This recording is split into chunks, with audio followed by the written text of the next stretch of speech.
మద్యం బిల్లులు అడిగితే బీటాక్స్ కట్టాలని హుకుం 5 నుంచి 7% దాకా ఇస్తేనే బిల్లు క్లియర్ చేస్తారట. అదేవిధంగా 50 కోట్ల రూపాయల నుంచి 40 కోట్ల రూపాయలు బీటాక్స్ కట్టినటువంటి 2 ప్రముఖ లిక్కర్ బ్రాండ్ కంపెనీలు డిస్టిలరీకు 6 నెలలుగా ఆగినటువంటి బిల్లులు కమిషన్ ఇయ్యనటువంటి కంపెనీపై కమర్షియల్ ట్యాక్స్ నజరేస్తాం. గత నెలలో 2-3 డిస్టిలరీలలో సోదాలు చేసిరు. బీటాక్స్ కట్టకపోవడం వల్లేనని ఆరోపణలు. లబోదిబోమంటున్న మద్యం వ్యాపారులు కాంగ్రెస్ సర్కారు కమిషన్లు ఎక్కువయ్యాయని గగోలు. ఇలా చేస్తారని అనుకోలేదని పరిశ్రమ వర్గాలు చెప్తా ఉన్నాయి. కాంగ్రెస్ అంటేనే కమిషన్లు అని చెప్పేసి గతంలో అయితే కేసీఆర్ విమర్శించారు. కాంగ్రెస్ అంటేనే కమిషన్లు, కాంగ్రెస్ కమిషన్లే నడిచినాయి అన్నారు. సో అదే నడుస్తూ ఉంది. అసలు బీటాక్స్ అంటే ఏంటి అని అంటే గతంలో ఎలేటి మహేశ్వర్ రెడ్డి అని చెప్పేసి ఎల్పీ లీడరు మహేశ్వర్ రెడ్డి మాట్లాడినాడు. ఆర్ ట్యాక్స్ ఒకటి బీ ట్యాక్స్ ఒకటి నడుస్తుందట. ఆర్ ట్యాక్స్ అంటేనేమో రేవంత్ ట్యాక్స్ అని అయితే నేను అనను అని చెప్పేసి అన్నాడు. అదేవిధంగా బీ ట్యాక్స్ అంటే బట్టి ట్యాక్స్ అని చెప్పేసి అయితే నేను అనను, బయట అంటుర్రు అని అన్నాడు. సో ఈ ట్యాక్సులు నడుస్తా ఉన్నాయి. ఈ ట్యాక్సులు కట్టనందుకే ఈ విధంగా జరుగుతూ ఉంది అని చెప్పేసి గతంలో తను అన్నటువంటి అంశాలు అయితే చూస్తాం. అసలు వీళ్ళు మద్యం పైన ఘోరంగా విమర్శించారు కేసీఆర్ ను. మద్యం పైనే తెలంగాణ సంపద అంత వస్తుంది అన్నారు. వీళ్ళు మద్యంలో కమిషన్ మళ్ళీ వీళ్ళే కమిషన్లు లాగుతారు మద్యం మీద. ఇప్పుడు మద్యం అన్న అంశాన్ని బాగా తీసుకొచ్చింది మీరు. పొద్దుగాలనేమో ఎల్లెం తెరుస్తారు, రాత్రిపూటనేమో ఎల్లం ముయ్యరు, లేట్ మూస్తారు అని మద్యం మీద గతంలో కేసీఆర్ మీద విమర్శలు గుప్పించాడు. సరే కేసీఆర్ చేసిన తప్పే. మళ్ళీ ఇంకా దాంట్లో వ్యక్తిగత విమర్శలు ఏంటంటే కేసీఆర్ కు మందంటే ఇష్టం, బాగా ప్రేమ, అందుకోసమే మందు తాగేవంటాడు, ఓపెన్ చేసి పెట్టండి ఈ రకంగా. రైట్. మరి నువ్వు చేస్తుంది ఏంది, మీరు చేస్తుంది ఏంది, గదే మీ పార్టీ నాయకులు చేస్తుంది ఏంది? ఏమి ఇప్పటికిప్పుడు మీరు నిర్ణయం తీసుకోనికి లేదా? మేము 10 గంటలకు తెరవం, 12 గంటల నుంచి 3 గంటల దాకానే పెడతాం మందు షాపులు అని చెప్పారు. లిమిటెడ్ టైం మీరు పెట్టి నిరూపించుకునేది. 12 గంటల నుంచి 3 గంటల దాకానే పెడతామని చెప్పారు ఒకసారి. చెప్పరు అది. ఎందుకంటే వీళ్ళకి కూడా ఎరికే. ఇక అట్లా వస్తేనే పైసలు ఆమ్దాని, అట్లనే రావాలి, అట్లా గుంజాలంతే. ఏదో అధికారంలో వచ్చేదాకా మాటలు అంతే ఇవన్నీ. అట్లా అదే పూర్తి స్థాయిలో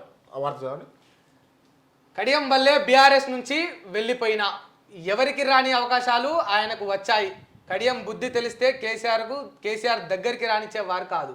కడియం కావ్య కాదు, కావ్య నజీర్. వరంగల్ బిడ్డ కావాలా, గుంటూరు కావ్య నజీర్ కావాలా? బీజేపీ అభ్యర్థి ఆరూరి రమేష్ సంచలన వ్యాఖ్యలు. రైట్, ఒక్క నిమిషం.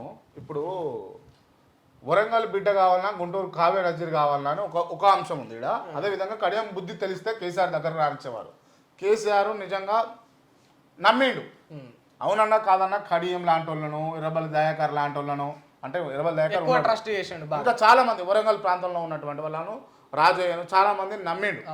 ఇప్పుడు రాజయ్య కూడా అప్పుడు ఏది ఎంపీ టికెట్, ఎమ్మెల్యే టికెట్ ఇవ్వనందుకు ఏదో చైర్మన్ ఇస్తారు అని అన్నప్పుడు అధికారంలోకి వస్తేనేమో చైర్మన్, లేకపోతే ఉట్టేదే. సో అధికారంలో రాకపోయేసరికి కాంగ్రెస్ కండవ కప్పుకున్నాడు. మళ్ళీ ఇప్పుడు బీఆర్ఎస్ లో పోయే అవకాశంలో ఉన్నాడు.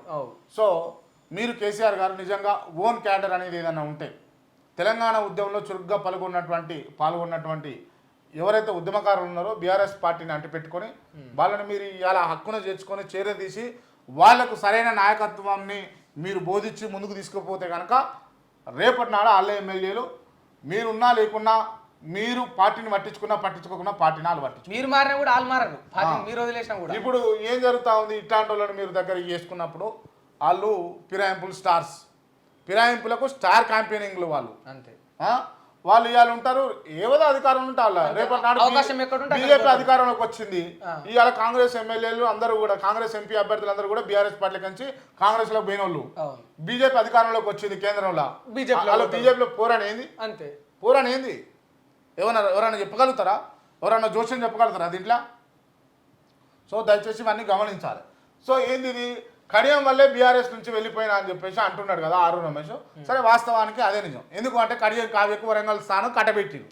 వరంగల్ స్థానం కట్టబెట్టినందుకు ఏమైంది అంటే ఈయన కూడా ఎక్స్పెక్ట్ చేసిండు, వరంగల్ స్థానం నాకు కూడా కావాలని. అంటే ఈయన కాదనేసరికి నేను చేసిండు పోయి తుర్రుమని బీజేపీ కంటే. సో ఆయన బాధల్లో వచ్చుకుంటా ఉన్నాడు. కడియంకి ఇంత దగ్గర చేస్తే కేసీఆర్ని ఇంత చేస్తే కేసీఆర్ని మోసం చేసిండు కడియం అని చెప్పేసి. ఈయనోడు మారిండు, ఇచ్చినోడు మారిండు, అట్లా అయిందా? ఇంకొక అసలు కథ ఏంది అని అంటే, అసలు ఒక రకంగా ఇది చాలా ప్లస్ బీఆర్ఎస్ పార్టీ వాళ్ళకు. ఏంటి అంటే కడియం కావ్యకు వీళ్ళు ఎంపీగా ఉండమ్మా, నిలబడమ్మా అని వీళ్ళు ఆఫర్ చేసి అనౌన్స్ కూడా చేసి అనౌన్స్ చేసినాక ఈమెకి ఏమైంది అని అంటే లే కవిత మీద లిక్కర్ స్కామ్ కేసు ఒకటి నడుస్తూ ఉంది, ఫోన్ ట్యాపింగ్ వ్యవహారం నడుస్తూ ఉంది, మనకి ఇక్కడ ఉండలేము, ఇక్కడ మంచిది కాదు అని చెప్పేసి ఆమె చెప్పింది. ఆమె చెప్పి ఏం చేసింది, తీరా పోయి కాంగ్రెస్ కండ ఒప్పుకుంటున్నా అని చెప్పేసి లేఖ రాసి అదంతా కూడా కేసీఆర్ పంపించింది. బాగుంది, మంచి పని చేసింది. కానీ దీనివల్ల బెనిఫిట్ ఇవ్వలేరు అని అంటే నిజంగా కావ్యకు ఒకవేళ ఎంపీ స్థానం నుంచి పోటీ చేస్తే కనుక బీఆర్ఎస్ ఒకవేళ ఇప్పుడు ముమ్మాటి కొడిపోయేది. ఎందుకు అంశం అని అంటే కావ్య పెళ్లి చేసుకున్నాక ఏ ఇంటి వాళ్ళు అవుతారు, వాళ్ళైనా పెళ్లి చేసుకున్నాక భర్త ఇంటి వాళ్ళు అవుతారు. భర్త ఇంటి వాళ్ళు అవుతారు. కావ్య వాళ్ళు పెళ్లి చేసుకుందంటే నజీర్ అంటే ఆయన చేసుకుంది, ముస్లిం ఆయన చేసుకుంది. అది reserved constituency parliament, reserved parliament. So ఈ నజీరు మైనారిటీకి ఎట్లా ఇస్తారు?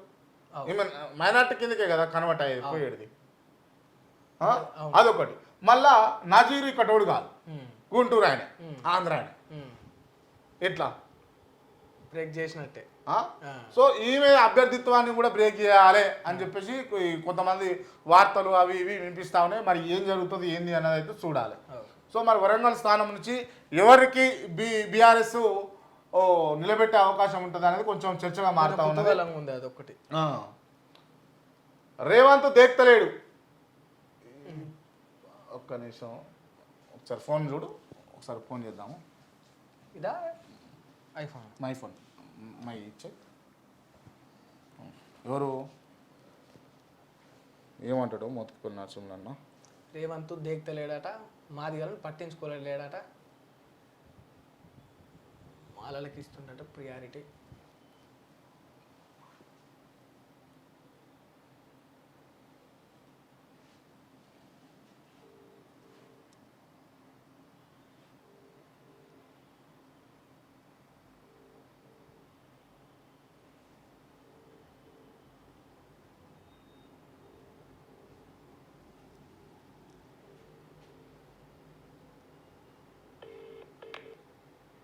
సరే, వార్త చూస్తే రేవంత్ దెక్తలేడు, సీఎంపై మోత్కుపల్లి తీవ్ర ఆగ్రహం, మాదిగలను పట్టించుకుంటలేడు, మాలలకే అర్హుల, మాదిగలు అర్హులు కారా, ఒకే కుటుంబానికి 3 టికెట్లు ఇస్తారా, ఇలా అయితే కాంగ్రెస్కు కష్టమన్న మోత్కుపల్లి నరసింహులు.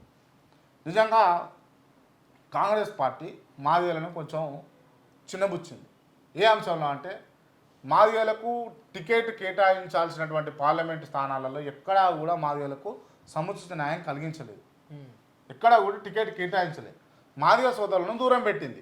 సో మాదిగ సోదరుడు అయినటువంటి మోత్కుపల్లి నరసింహులు గారు ఏమంటా ఉన్నారు అంటే మాదిగలను పట్టించుకోవట్లేదు, మాలలే అర్హులా అని చెప్పేసి ఈ మాదిగలకు అని చెప్పేసి వార్తా కథలను చూస్తున్నాం. వాస్తవానికి ఒక అంశాన్ని మాట్లాడుకుంటే మాలలు లేనోళ్ళే, మాదిగలు లేనోళ్ళే. ఈడ అనుకునేది వాళ్ళు మాదిగలే అనుకుంటారు. అంటే ఒక దళిత వర్గానికి చెందిన వాళ్ళే అనుకుంటారు. ఎక్కడైనా ఉన్నత వర్గానికి చెందిన వ్యక్తులు గారెడ్డీలు, గీరెడ్డీలు, గీళ్ళు, గాళ్ళు అని మాట్లాడుకున్నది ఉందా? వాళ్ళు మాట్లాడుకో వీళ్ళు సామరస్యంగా ఉండి, మాదిగలు సామరస్యంగా ఉండి, అరే భయ్ ఇది గిట్ట నడుస్తుంది, అది గట్ట నడుస్తుంది అని చెప్పేసి మాట్లాడుకొని వీళ్ళు అధికారం తెచ్చుకునే ప్రయత్నాలు చేయాలి. అంతే. ఒక్కసారి ఆలోచిస్తే ఆర్ఎస్ ప్రవీణ్ కుమార్ గారు బహుజన బిడ్డ, దళిత వర్గాల్లో పుట్టినటువంటి వ్యక్తి.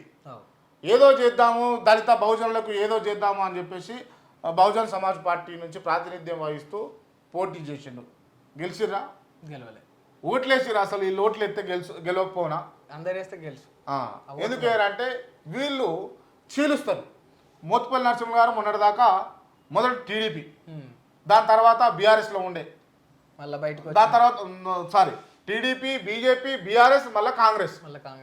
సో ఇప్పుడు కాంగ్రెస్లో మళ్ళీ ఉండడా అన్న అంశాలు తెరపైకి వస్తాం.